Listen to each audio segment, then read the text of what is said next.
Gracias por asistir al seminario institucional del día de hoy. Hoy tenemos como invitado al doctor Jorge Cortés Ramos. Les voy a leer su semblanza académica para que inmediatamente él pueda comenzar. Y bueno, el doctor Jorge Cortés Ramos es licenciado en física por la UAP. En 2009 concluyó la maestría en ciencias de la Tierra y en 2016 obtuvo el grado de doctor en ciencias por la UNAM. Ha participado como asesor técnico y asesor externo en proyectos de investigación multidisciplinaria en glaciología, vulcanología, peligros naturales, cambio climático y taxonomía urbana. Ha impartido cursos en la Facultad de Ingeniería de la UNAM, en la UNITEC, en la carrera de Geografía Ambiental en la Universidad de Querétaro y en el posgrado en Ciencias y Planificación del Territorio de la Universidad Michoacana. Cuenta con más de 10 artículos de investigación en revistas de prestigio internacional, capítulos de libros científicos y de divulgación, así como un libro resultado de su tesis de maestría titulado La evolución del mayor glacial de México vista desde el espacio. Es especialista en el uso de sensores remotos, percepción remota, sistemas de información geográfica, análisis de datos meteorológicos y climáticos, así como experiencia en el uso de modelos climáticos globales CMIP 5 y 6 y el modelo regional WRF. Desde octubre de 2021, forma parte del Comité Permanente de Información Geográfica Antártica, del Comité Científico sobre Investigaciones Antárticas, como representante de México. Desde 2017 a la fecha, trabaja como investigador con la CIT en CISS Unidad La Paz, donde se dedica a los estudios de la dinámica y climatología de los eventos meteorológicos extremos en México, tales como heladas, ondas de calor, tormentas eléctricas, lluvias torrenciales y sequías. Actualmente se encuentra en año sabático en el grupo de hidrometeorología tropical en el Instituto de Ciencias de la Atmósfera y Cambio Climático de la UNAM, trabajando en el tema de Dynamic Downscaling con modelos CMIP 6 y 6 o WRF. Y bueno, nos va a presentar un poco de este trabajo. Gracias. Pues gracias por la invitación. La verdad es bastante bonito para mí poder presentar este tipo de temas en ambientes más diversos, más de ciencias de la Tierra, porque pues al final de cuentas de ahí vengo como de mi formación y pues ya me gustaría también ir aterrizando este tipo esta nueva línea que desarrollo de la atmósfera y los modelos climáticos pues a procesos o problemas que tengan que ver en la superficie de la Tierra, tanto a nivel de ecosistema, paisaje, como de los sistemas biológicos que existen. Entonces, cuando me propuso Esmeralda venir a dar una charla, pues pensé que algo de lo más importante que estoy haciendo en el sabático es tratar de pasar los modelos de circulación general que tienen escalas muy grandes a resoluciones pues de nivel regional o incluso local de pocos kilómetros, ¿no? Entonces, una de las imágenes representativas de ese trabajo pues es esta que tienen acá, que más adelante retomaré y pues imagínense cualquier parámetro atmosférico vista en un modelo de circulación general o global y en alta resolución. Entonces, además de que mejoramos la calidad del modelo y, digamos, los valores cuantitativos en la superficie, algo importante de lo que nosotros queremos hacer con el downscaling dinámico, pues es introducir todos estos procesos que existen a nivel de submesoescala o escala local, a los que ya se modelan con los modelos de circulación general, ¿no? Entonces, la charla va a ser una introducción y contexto de lo que son los modelos climáticos globales o modelos de circulación general o modelos de circulación global, así se les conoce. Los modelos del CEMIP 6, que es un conjunto de modelos intercomparados por diferentes instituciones y diferentes modelos que de alguna manera entran en un consenso que es aceptado por el panel intergubernamental del cambio climático. ¿Cuáles son las principales técnicas y métodos del downscaling? Que en español sería como un reescalamiento. El estado del arte de esta metodología, los casos de éxito internacionales, es decir, en este caso, más que publicaciones, es el hecho de formar consorcios que están enfocados en hacer el downscaling y ahora les voy a explicar por qué es importante eso, cómo estamos en México, cuáles son los desafíos y las expectativas que tenemos al respecto. Entonces, pues para hacer pues más o menos intuitivo de qué estamos hablando con el rescalamiento o el downscaling, tenemos que partir de lo que es un modelo del sistema terrestre, que es una comprensión numérica de lo que es la circulación global. Se parametrizan las ecuaciones fundamentales eh, eh, en los diferentes, aquí va a ser más fácil verlo en los diferentes sistemas que tiene el sistema terrestre. Consideramos, por ejemplo, no solamente la convección o la evaporación o el estado del océano, los cuerpos de agua, la topografía. Se consideran los procesos atmosféricos que ocurren a escala planetaria, el balance de energía y todo eso se acopla en un modelo que se llama del sistema terrestre, ¿no? En estas escalas planetarias, pues existen algunos procesos dominantes, pero eso es cuando uno interpreta o intenta trabajar a escalas más locales y regionales, nos damos cuenta que estos procesos no necesariamente influyen a la totalidad de lo que ocurre en estas escalas más pequeñas. Estos procesos de submesoescala que les comentaba hace rato, pueden ser, por ejemplo, la convección profunda, las islas de calor o las brisas marinas en las zonas costeras, incluso la misma topografía muchas veces también en escalas muy gruesas, te limita los procesos que ocurren a un lado de las montañas o en estas circulación atmosférica que ocurre cerca de las zonas de sierra y otros procesos que de alguna manera, sumados en el tiempo, por así decirlo, nos están cambiando la dinámica de lo que ocurre en la superficie. Entonces, esa, este sistema terrestre, que de alguna manera está parametrizado en regiones bastante amplias y que considera los procesos planetarios, pues para estudios ya más puntuales del interés casi de todos nosotros, los que también estamos en ciencias de la Tierra o ciencias biológicas, pues nos es insuficiente y tenemos que ir a una mayor resolución en no solamente en nuestros parámetros climáticos o meteorológicos, sino también en los procesos que ocurren en esa escala, ¿no? Como les mencionaba al principio, nosotros tenemos que en promedio los modelos globales tienen resoluciones de 100 a 200 kilómetros.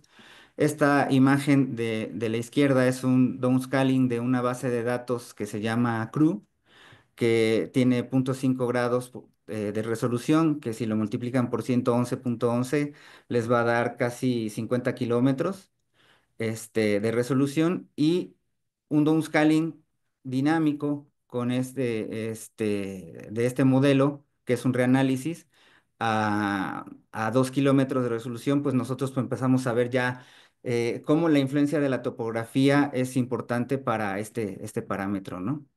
Entonces, lo que nosotros vamos es que con ese rescalamiento podemos ir a análisis regionales en el orden de 10 a 50 kilómetros o incluso análisis ya más locales, estudios de menores a 10 kilómetros hasta 1 kilómetro o hasta de metros, ¿no? Todo depende de nuestra capacidad de cómputo, como lo vamos a ver. Entonces, partimos de que, pues de alguna manera hay ciertos procesos dominantes en la atmósfera, ¿sí? Nos ayudan a entender una buena parte del porqué del clima en una zona, pero queremos ir a problemas que ocurren más a escalas regionales o locales. Tan solo, por ejemplo, si pensamos en las islas de calor que ocurren actualmente de forma más recurrente en los centros urbanos, pues trabajar con datos de escala planetaria o datos globales no nos permite ver con detalle lo que está ocurriendo en esas regiones, ¿no? Y sobre todo, en el caso, por ejemplo, de una isla de calor, pues no nos permite ver esos procesos atmosféricos, si existe un bloqueo, si existe una alta presión muy local que esté haciendo, que esté incidiendo en una zona urbana, o incluso, pues, el efecto también de los factores antropogénicos que los modelos del sistema terrestre ya incluyen también en sus simulaciones, ¿no? Las emisiones de gases de efecto invernadero, aerosoles, el vapor de agua que incluso puede formarse como producto de los procesos industriales también es importante, como retroalimentador de los procesos digo, meteorológicos que ocurren en una zona a nivel local, ¿no? Entonces es donde nosotros es importante pasar de la escala de los modelos globales a escalas más finas para poder eh, de alguna manera entender los procesos que están dominando ciertos problemas que ocurren en la superficie. Aquí es donde a mí me gustaría aclararles algo importante. Estoy asumiendo que todo lo que estoy diciendo es en función de que hago un rescalamiento dinámico, pero existen rescalamientos que se pueden dar de forma estadística con base en las observaciones o en mallas más finas para trasladar las escalas de escalas gruesas a escalas más finas, pero algo que les quiero mencionar, que me voy adelantando un poquito, es que, aquí lo puse, eh, no, ¿dónde está? Aquí, me adelanto porque es importante ver, a lo mejor algunos de nosotros conocemos ese tipo de rescalamiento. Y cuando nosotros lo hacemos de manera estadística, pues de lo que nos estamos perdiendo es de esos procesos físicos que ocurren a escalas más finas, ¿no? Entonces, casi todo el trabajo que ahorita estamos desarrollando es en función de modelos regionales, climáticos que nos ayudan a incorporar la física de los procesos que ocurren a escalas más pequeñas. Y de alguna manera los modelos globales los forzamos, nos sirven como unas condiciones de frontera, pero que se van a ir forzando con la física que tienen los modelos climáticos y con eso eh, tratamos de garantizar que estamos incluyendo también la física local en un problema, por ejemplo, de ondas de calor, ¿no? En donde además de interesarnos la parte sinóptica del fenómeno, también queremos ver si existen retroalimentadores a escala más pequeña, ¿no? Entonces, aquí es un ejemplo de un artículo de Filippo Giorgi, que es uno de los fuertes en la modelación en el downscaling de los modelos climáticos globales, principalmente utilizando un modelo regional que se llama REXIEM, y pues muestra, ¿no? Cómo nosotros pasamos de las variables atmosféricas como el viento, la velocidad del viento en sus componentes, temperatura, la precipitación, la humedad, eh, la humedad específica de escalas muy gruesas a dominios con escalas más finas, en donde nosotros podemos ver justamente cómo aquí es un ejemplo, ¿no? De un parámetro atmosférico que si bien a escala como salida de los modelos globales no hay todas las estructuras que ocurren a escala más fina, el downscaling nos ayuda a que estas estructuras, además de hacer eh, este mejoramiento en la resolución espacial, sepamos que está en función de la física que ocurre en esas escalas, ¿no? ¿Y cuál es el impacto que tiene el tener este tipo de nuevos productos? Pues es que nosotros podemos establecer ya investigaciones en términos, por ejemplo, de energías alternativas, como los campos eólicos, ¿no? Es importante simular a escalas bastante finas la respuesta de la vegetación o de los ecosistemas a los cambios en el clima.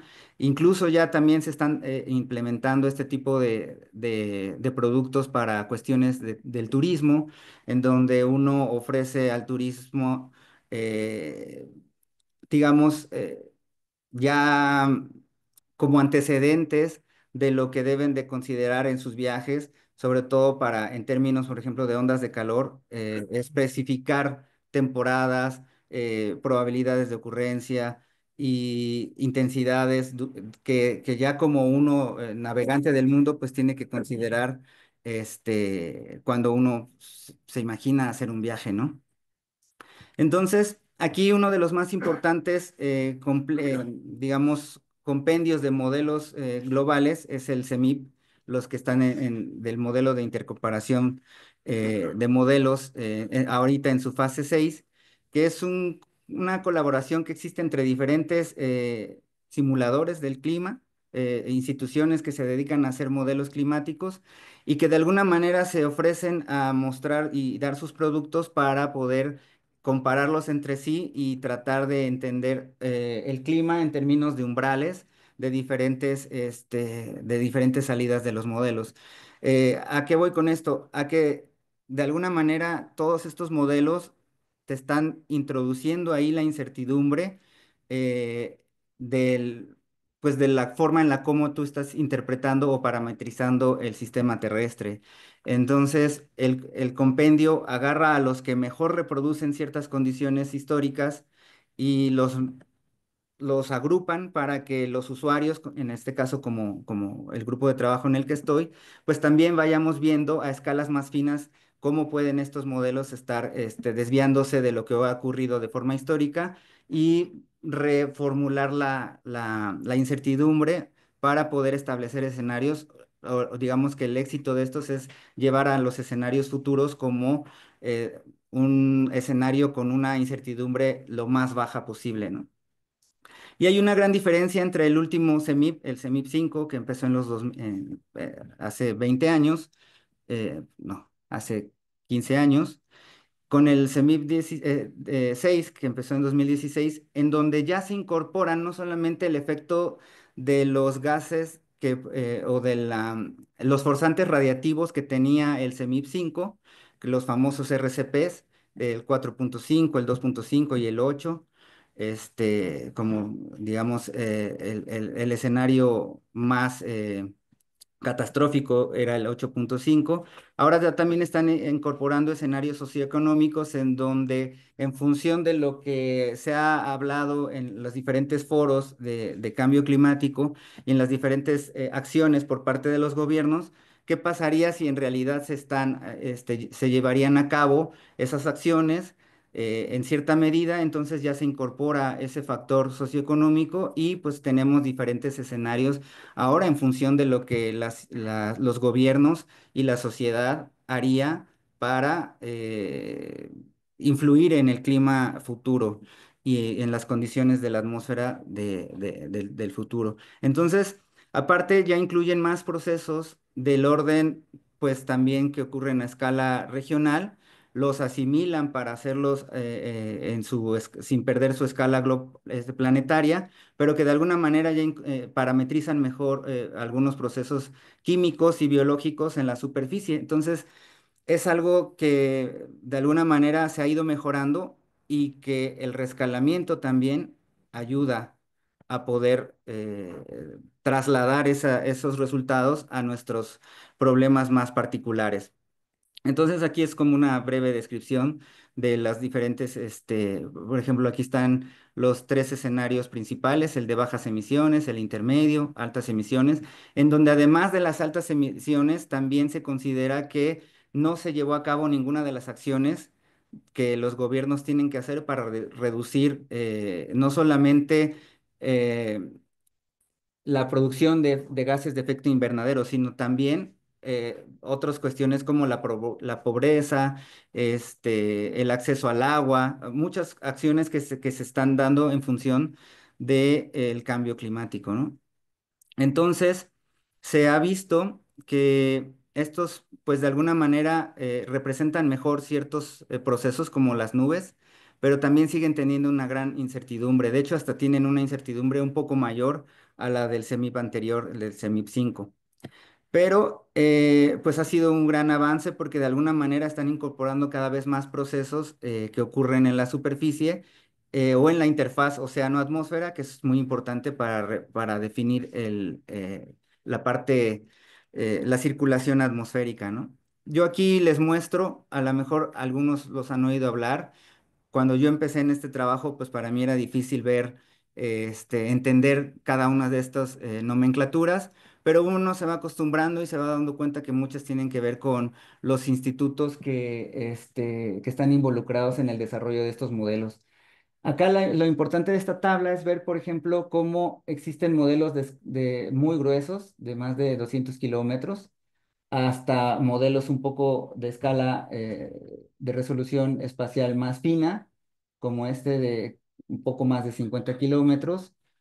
Este, y sobre todo, en algunos casos también, por ejemplo, esta tabla es algo que ya manipulé en el sentido de cuáles, para el caso de México, reproducen mucho mejor las condiciones atmosféricas principales en nuestro país, que en nuestro caso, por ejemplo, es importante que estos reproduzcan el monzón de América del Norte, que está en todo el noroeste de México, que reproduzcan la sequía de medio verano en una parte del centro sureste del país, que reproduzcan también pues los extremos de temperatura, ¿no? Entonces, eh, hay muchos modelos, para algunas regiones son más funcionales que para otras, y es labor también de los usuarios ir buscando de entre todos estos modelos cuáles son los que mejor reproducen las condiciones atmosféricas o la circulación atmosférica a escala regional. ¿Y eso cómo se hace? Pues se puede hacer desde la escala natural de los modelos, en donde pues buscamos procesos que ocurren de forma más por ejemplo, a nivel nacional o a nivel Norteamérica, o lo que nosotros estamos tratando de hacer, que es ya tener nuestro modelo de alta resolución y empezar a ver procesos que solamente ocurren o que son detonados por procesos de escala, de submesoescala, ¿no? Acá, como les había adelantado hace poco, estos son los dos tipos de reescalamiento, que es el estadístico y el dinámico. Nosotros nos inclinamos un poco más por el dinámico porque tenemos esta garantía de incluir los procesos físicos que están ocurriendo a esas escalas, y desafortunadamente, digamos que los retos es pues la capacidad computacional y de almacenamiento y de procesamiento, así como la implementación. ¿Por qué la implementación? Porque no sé si hayan o alguien haya trabajado con modelos globales. Cada institución tiene aunque en el CEMIP tratan de estandarizar las salidas, cada institución también hace lo que puede y con los recursos que tiene para pues poderlos poner en los repositorios, y no todos cuentan con las variables en la misma resolución temporal, espacial, con el mismo número de variables en los niveles verticales también de la atmósfera. Entonces es un reto complejo porque implementar el downscaling dinámico de alguna manera no es tan fácil de sistematizar, ¿no?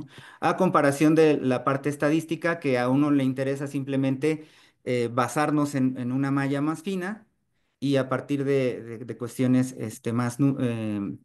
matemáticas, pues poder hacer ese rescalamiento sin pensar en los procesos que están actuando, ¿no? Entonces, es de bajo costo, nos sirve para entender unas condiciones generales del clima, pero si queremos entender el porqué o retroalimentadores, por ejemplo, de las ondas de calor o de las islas de calor o de la sequía en una cierta región, pues va a ser más complejo, ¿no?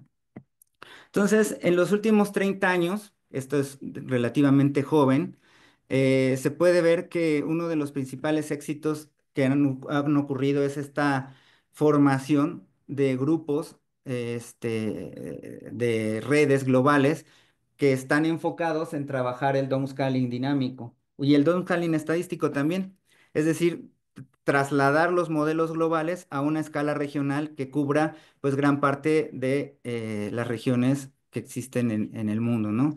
Nosotros estamos dentro del grupo del Córdex de Norteamérica. Aquí también hay un Córdex en Centroamérica y tratan de tener, más adelante va a haber una gráfica que muestra eso, justamente los continentes cubiertos para una alta resolución. Un ejemplo es, por ejemplo, cómo se representa la topografía en los modelos a diferente escala. Esto es a una escala de 500 metros. Estamos perdiendo una buena parte de lo que es la sierra, que aquí desconozco ahorita el nombre de esta que está en Estados Unidos, pero bueno, nuestra Sierra Madre Occidental, que es una de las principales interfaces para los cambios en los procesos atmosféricos, en la circulación atmosférica, y pues conforme le vamos dando resolución a nuestro modelo, pues vamos pudiendo mejorar la topografía y por lo tanto los procesos que ocurren en ella, ¿no? Como también es muy sensible la respuesta de los modelos a lo que nosotros le estamos, a la resolución en la que nosotros estamos trabajando y cómo es que esta resolución va incidiendo también en en cómo representan o cómo se van simulando los procesos físicos a escala a alta resolución, ¿no?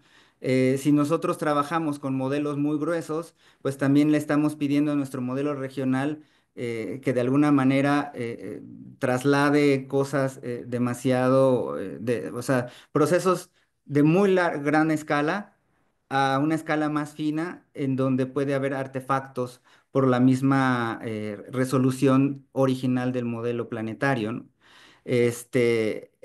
Aquí es donde se ha trabajado mucho en decir cómo varía el uso de esos modelos aplicados ya a los modelos regionales en representar ciertos patrones o ciertos procesos atmosféricos, ¿no? Por eso es que, como en la tablita de aquí, muchas veces se discriminan muchos otros modelos porque pues te meten ruido al momento de trasladarlos a una escala más fina, ¿no? Otra de las cosas importantes es cómo tú configuras el modelo regional, cómo lo forzas o con qué condiciones de frontera lo forzas que de alguna manera hay algunas que ven ciertos patrones que están ocurriendo por, por las observaciones, nos damos cuenta que están ocurriendo, como digamos, esta anomalía de temperatura en la superficie del mar en el Océano Índico. Y dependiendo de la configuración que tú uses en cómo forzas el modelo, en sus condiciones de frontera, va a haber algunas que ven mejor estas son las observaciones. Va a haber algunas que ven mejor ese patrón que otras, ¿no? Entonces, es yo le llamo como un juego de configuraciones que uno tiene que estar realizando para ver si nos interesa, por ejemplo, el efecto que tiene esta anomalía de la temperatura del océano para desactivar o activar la convección en una región, pues tenemos que ver cuáles son los modelos o qué configuraciones eh, ya desde el modelo regional sí están viendo esos patrones y a partir de esa configuración pues ya trabajar nuestra investigación de interés, ¿no? Entonces nosotros partimos, que es parte del éxito de estas regiones del Córdex, de regiones pues de alguna manera con climas muy bien definidos a trasladarlos a escalas más bajas, ¿no? De mayor resolución, mejor dicho. Y entonces aquí ya pueden ver cómo está cubierta Centroamérica, América del Norte, Canadá, la parte del Ártico, la Antártida, o sea, estos grupos que son interinstitucionales y de diferentes también instituciones de que tienen sus propios modelos globales están incursionando en aportar al rescalamiento de los modelos globales y que de alguna manera tratan de darnos a nosotros los productos necesarios para estar trabajando ya la parte más puntual de procesos muy particulares y la incertidumbre que estos modelos generan o tienen, perdón, perdón, en esos procesos. Entonces, eh, algo que digamos, que tanto los EMIPS como los Cordex han impulsado, pues es la creación de grupos líderes, de gente que está enfocada en aumentar la resolución de los modelos, de medir su incertidumbre y de crear también, pues, repositorios grupos que estén proveyendo a la comunidad científica y a los usuarios en general de estos productos. Algo que es enfático aquí es que no, bueno, desde estas figuritas y de lo que le estoy platicando, no se puede ver o intuir que todo esto requiere de una gran capacidad de almacenamiento, que si no se lo dividen y si no existe esta colaboración entre diferentes instituciones y consorcios, pues sería algo complejo, ¿no? Entonces, eh, los modelos de escala planetaria han funcionado muy bien porque pues de alguna manera ya se ha trabajado bastante bien la infraestructura para almacenarlos y también de alguna manera hasta cierto punto repartirlos de forma gratuita a la comunidad, pero la parte de los modelos de alta resolución aún todavía está en esas gestiones. Entonces es donde a nosotros nos interesa también empezar a trabajar en colaboración con estos grandes consorcios. Aquí hay una tabla que encontré de un trabajo de la doctora Teresa Cavazos que hace como un resumen de lo que para la parte de Centroamérica y que incluye México también, se ha venido dando en el rescalamiento o estudios que involucran ya datos a escala regional, ¿no? La mayoría de estos se han enfocado en dos grandes vertientes. Por un lado, en los ciclones tropicales y por otro lado, en la sensibilidad en la convección. En esta parte de entender la convección para poder también estudiar la sequía o las lluvias extremas. Y una tercera parte, pues la que a muchos nos interesa también, es entender estos flujos atmosféricos como el jet de bajos niveles del Caribe que promueve también pues el estado de la sequía de medio verano que ocurre en gran parte del centro y sureste de México.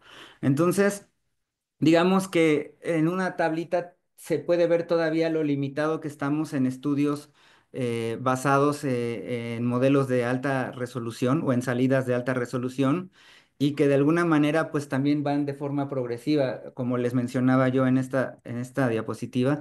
Primero hay que ver si este rescalamiento está reproduciendo los patrones anómalos o procesos que ocurren, que se pueden observar y después entonces ya poderlos utilizar para cuestiones más particulares. Entonces, en este caso, pues aquí les muestro un poco desde mi perspectiva cuáles serían como los retos del rescalamiento y pues de entrada es la incertidumbre que viene como acarreada desde los modelos globales. Entonces, nuestra idea es que justamente este downscaling dinámico ayude a bajar la incertidumbre a partir de mejorar la parametrización de los procesos físicos involucrados en una región. Entonces, es como, en nuestra cabeza, es como volver a simular los procesos atmosféricos desde la parte de escala global a escalas más bajas, ¿no? La otro reto es que para hacer este tipo o la validación, pues no tenemos tantos datos observacionales abiertos para la comunidad en general. O sea, sí existen, pero hay algunos que están más disponibles que otros. Eh, una parte importante es el costo computacional, es decir, no solamente el poder comprar servidores, clústeres, procesadores, sino también es cómo le damos mantenimiento a esa infraestructura y dónde la ubicamos, ¿no? O sea, requerimos espacio, tiempo, técnicos. eh, que aquí va aunado pues, las limitaciones, ¿no? No solamente es el cómputo, sino también la infraestructura y quién la maneja, los recursos humanos, los que estemos involucrados en hacer estas simulaciones para tener la escala más fina y definitivamente fortalecer esos consorcios que ya existen pues si no bien nuevos consorcios, es en adherir más integrantes a esos consorcios, más usuarios que estemos aportando a la simulación con fines de hacer el rescalamiento dinámico, ¿no? Aquí les muestro un ejemplo de que pues mucha de la comunidad usa los modelos globales como tal para ver procesos en la superficie, pero uno de los principales problemas es que pues tenemos que utilizar muchos de los modelos, hacer un ensamble de los modelos para poder llegarnos o aproximarnos a la observación. De igual manera, pues depende el escenario que nosotros estemos proyectando o utilizando, es cómo va a estar proyectado el futuro y la incertidumbre que va a haber, ¿no? En nuestros resultados. Entonces, s- lo que decía anteriormente, desde los modelos globales ya acarreamos incertidumbre. Y si nosotros los refinamos, también estamos incrementando esa incertidumbre. Aquí se puede ver, ¿no? Este, en el CEMIP 5 para el caso, por ejemplo, de la época, eh, digamos, más atrás de la época industrial, la incertidumbre de los modelos es baja, más en comparación a la incertidumbre que existe en los modelos en la escala, en el periodo de tiempo moderno, ¿no? ¿Por qué? Pues porque de alguna manera existen otros retroalimentadores que están forzando y que están cambiando la dinámica interna en los modelos. Entonces, es bien importante esta parte porque nosotros con el rescalamiento dinámico trataremos, o la idea, la intención es bajar esta incertidumbre considerando los procesos a escalas más pequeñas. Y bueno, entonces con todo esto que les he dicho y que de alguna manera se pueden imaginar hacia dónde es que queremos ir trabajando, pues es en poder utilizar, sistematizar estos procesos que mejoren la eficiencia computacional con lo que se tiene para poderle dar aplicación a otros sectores, ¿no? Ya existe, pero obviamente existe en ciertos sectores y no, y el académico, pues todavía estamos en esta parte de tratar de poder incidir más en la vida cotidiana a partir de mejorar justamente pues la estrategia de trabajo para el rescalamiento, ¿no? Y que el rescalamiento ya sea un producto bastante útil y confiable para poder hacer investigaciones en términos por ejemplo, en temas energéticos para energías alternativas como los campos de viento, que de alguna manera tienen una fluctuación en el tiempo y también una fluctuación a nivel climático, ¿no? Es decir, si vamos a seguir, ¿cuántos años podemos mantener un campo de viento si consideramos que en algún momento la tendencia en ese lugar puede cambiar, ¿no? El patrón de vientos en cierto lugar puede cambiar. Este, el aumento, por ejemplo, de la actividad eléctrica es muy importante para entender si algunas subestaciones podrían verse afectadas o no en caso de que aumente por ejemplo, en Acaponeta, en Nayarit, es una zona donde existe una gran concentración de actividad eléctrica.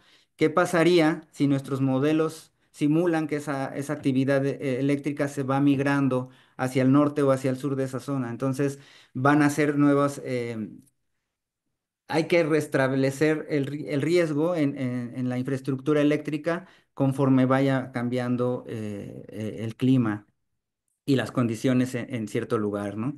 Entonces, para todo eso es como los principales esfuerzos a los que vamos con el rescalamiento dinámico y pues, como les comentaba, de alguna manera los dominios también cada vez van siendo eh, más ambiciosos, ¿no? Mientras mejoremos la capacidad de cómputo, podemos trabajar dominios más grandes a escalas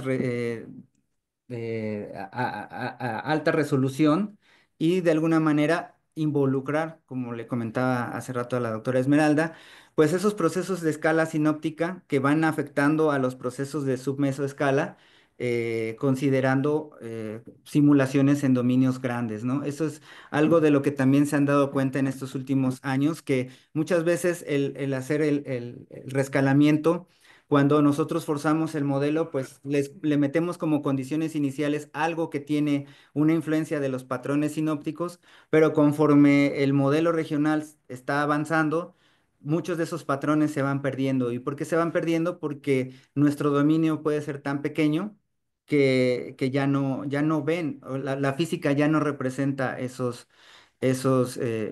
fenómenos. Entonces, si nosotros hacemos más grande nuestro dominio, podemos garantizar que estas estructuras sinópticas se vean a escala más fina y posteriormente se vayan reflejando en los procesos que se van detonando en escalas más pequeñas, ¿no?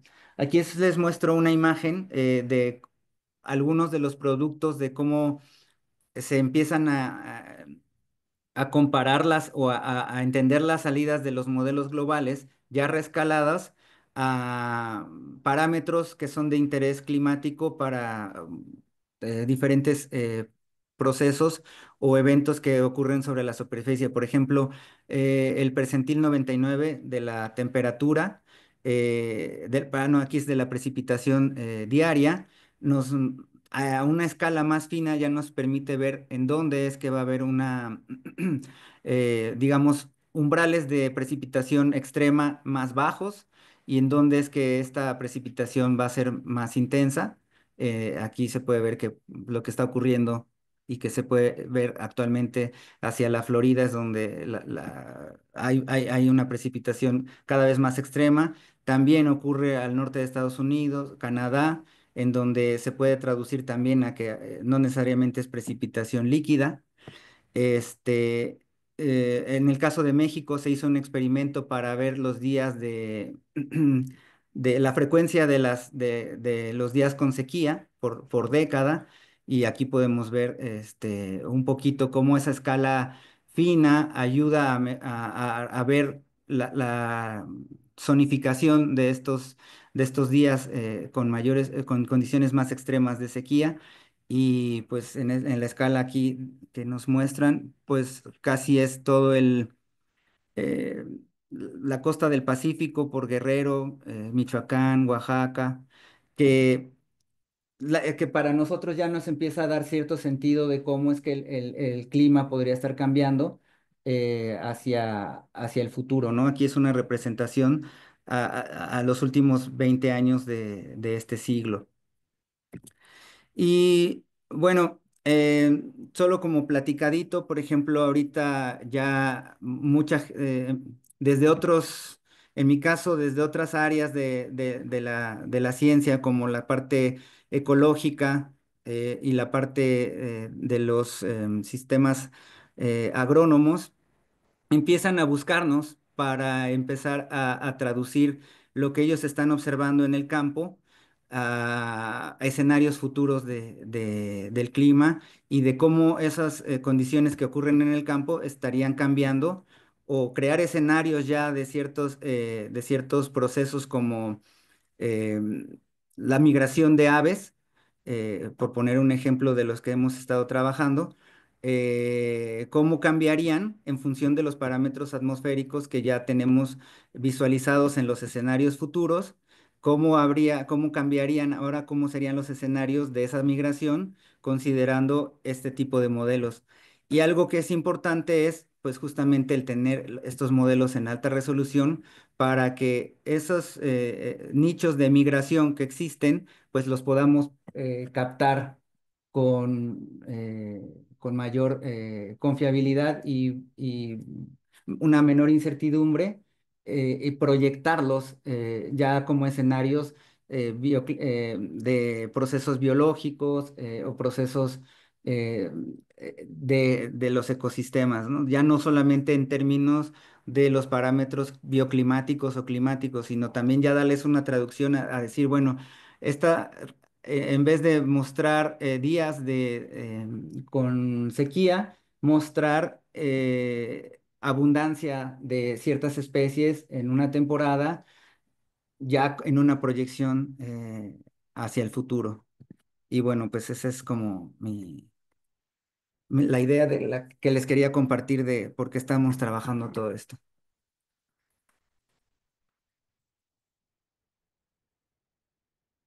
Gracias, por la presentación. ¿Tienen preguntas? ¿Alguien? ¿Una pregunta? La que sea, no importa. Yes. Sí, Bueno, yo tengo he visto que recientemente, más que con, o sea, los modelos climáticos los están comparando con eh, tendencias a largo plazo, al menos desde, desde los registros instrumentales más antiguos hasta el presente, para tratar igual de reducir la incertidumbre en los modelos globales. Pero esto lo he visto más como a escala igual, súper sí, grande, continental, subcontinental. ¿Es posible hacer esto con los modelos, con el downscaling? Confrontar las tendencias del modelo con lo que dicen los datos. sí, la verdad es que algo que pues uno ya lo viene trayendo de forma implícita, pero por ejemplo, esta figura, ¿no? Si yo considero que dentro de este píxel están contenidas dos ciudades o dos municipios. Para mí es muy importante a lo mejor regionalizar por municipio porque son dos administraciones totalmente diferentes, las tendencias. Y a lo mejor en este píxel traducido a alta resolución, una parte sí está en una tendencia totalmente positiva y a lo mejor el otro píxel más de mayor resolución ya te muestra una tendencia neutra o que no hay un cambio representativo. Eso es lo que tratamos de garantizar con el downscaling, de poder llegar a ese tipo de resoluciones en el que tú trabajes a Querétaro por un lado y a la Ciudad de México por otro, ¿no? Desde que ya estás trabajando dos zonas que pueden reaccionar distinto a los procesos de escala planetaria, ¿no? Donde hay sitios observados en donde sí se está cumpliendo el 1,5 grados centígrados por década y hay otros en donde no. Entonces, eso ya está en las observaciones. Ahora queremos que los modelos también lo vean y sean sensibles a esa parte y así proyectar ya de forma regional o local en este caso. Mi otra pregunta es, como relacionada a lo que yo hago, em, ¿conoces esfuerzos que, por ejemplo, hagan o puedan trasladar los modelos, pero los transitorios van hacia el pasado, o llevar el downscaling, no, downscaling hacia modelos transitorios que reproducen el pasado? ¿Es posible? Eh, ¿O qué tan viable es? Porque Este, también habla de como limitaciones sí, computacionales. no he leído mucho, pero sí me enteré hace poco que existen ya esfuerzos por este tipo de modelos del CEMIP empezarlos a trabajar, reconstruir, hacer reconstrucciones, paleoreconstrucciones, ¿no? Que de alguna manera se están dando cuenta que llegando al límite de 2100, pues sí te encuentras escenarios muy catastróficos, pero lo que ahora se trata de ver es decir, bueno, ¿y eso viene, de dónde viene, no? Entonces reconstruir hacia el pasado, acoplar ya modelos del clima pasado a estos modelos de escala, digo, de fenómenos que sean, que se conocen con base en la física actual, ¿no? Entonces quieren empezar a acoplarlos, pero así como un modelo como tal que conozca que ya lo trae completo, todavía no. Hay algunos que ya llegan a 1800, pero 1800 es, Sí, la lista. sí. Se tienen simulaciones transitorias, pero igual son súper, a escala súper gruesa. Por eso me preguntaba qué tan viable es llevar el downscaling como hacia atrás. Es muy viable y muy interesante si se colabora con la gente que tiene los proxies, porque entonces ya tendrías la validación ahí, ¿no? O sea, nosotros validamos con observaciones de la época instrumental, pero ¿con qué validas la parte eh, que va por fuera de la parte de la época instrumental? Pues con los proxies que existen de otras mediciones, ¿no? Entonces el downscaling sería útil porque pues tu proxy es válido en principio para una cierta región, ¿no? Dices, bueno, el clima de la sierra tal, según mis registros de polen o de sedimentos es tal, pero hasta dónde cubre, pues lo haces con el downscaling. lo puedes traducir ya con el Downscan. Y pues creo que alguien más tiene preguntas. Pues aquí nada más como dar el comercial que todo esto involucra también cuestiones físicas o sea, el sistema de la Tierra no solamente es la atmósfera, se parametrizan erupciones volcánicas, se parametrizan cambios en el uso de suelo, en la vegetación, se parametriza cambios en la hidrología de la superficie, y aquí es en donde entran todas las áreas de la ciencia, porque no es solamente la variable atmosférica la que te interesa, sino cómo dinámicamente se modifica en función de lo que está ocurriendo también en la superficie. Entonces aquí se puede jugar con muchas cosas, incluso hay quienes han jugado con el hacer que todos los volcanes entren en actividad y ver cómo sería la atmósfera, si tú le pones al modelo que todos están emitiendo cierta cantidad de gases, ¿no? O qué pasaría si al suelo lo desertificas totalmente, si lo urbanizas. Entonces, esto es ya cuando le entiendes y cuando tienes pues digamos, la escala que te interesa, le puedes hacer las modificaciones que quieras para hacer eso, ¿no? Y entonces ahí es donde dices, bueno, alguien que trabaja uso de suelo y tiene unos grandes recursos de cómputo, pues puede utilizar estos recursos para hacer jugarle, ¿no? A sus experimentos también. Sí, no hay más preguntas. Entonces te doy tu constancia. Sí. Y pues muchas gracias por participar en el seminario No, pues muchas institucional. gracias a ustedes y pues quien quieren unirse a estos, a este trabajo de hacer el rescalamiento, bienvenidos, porque se necesitan computadoras.